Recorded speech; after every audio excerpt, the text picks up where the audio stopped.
ধুবুৰী মন্তাহিনা ইছলামৰ সাফল্য ৯৫% নম্বৰে জিলিকিল মেট্ৰিক পৰীক্ষাত ৫৭৪ নম্বৰ লাভ কৰি বিদ্যালয়লৈ সুনাম কঢ়িয়াই আনিবলৈ সক্ষম হয় ছাত্ৰীগৰাকী।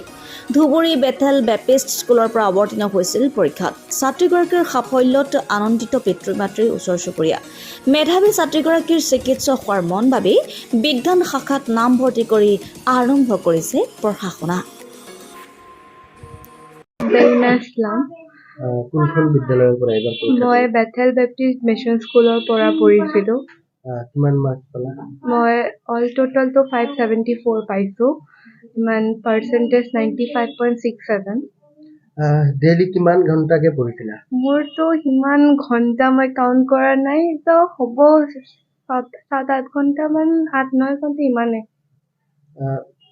তোমাৰ এই সাফল্যত প্ৰধান কৃতিত্ব কাক দিব খুজিবা? মইতো প্ৰধান ফাৰ্ষ্ট প্ৰায়ৰিটি মোৰ মা দেউতাই থাকিব অলৱেজ। দেন সকলো মোৰ গাৰ্জিয়ানছ বিলাক যিবিলাক আছে আৰু দেন মই টিচাৰ্ছকতো সদায় দিম, বিকজ টিচাৰ্ছতো হ'বই। টিউচন টিচাৰ্ছে কওক, স্কুল টিচাৰ্ছ বহুতে ছাপৰ্ট কৰিছিলে, গাইডেঞ্চ দিছিলে মোক।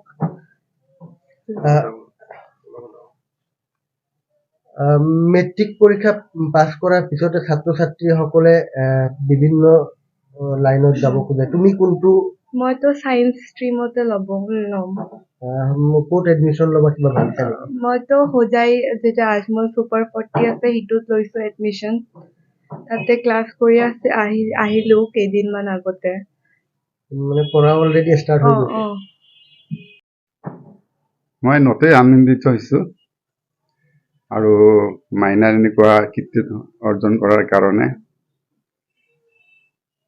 মানে সৰুৰ পৰাই তেওঁ মেধাৱী আছিল, লাহে লাহে আৰু উন্নত হৈ আছে আৰু এইখিনি কৰাৰ কাৰণে মই তাৰ ওচৰত তাক মই ধন্যবাদো দিছোঁ।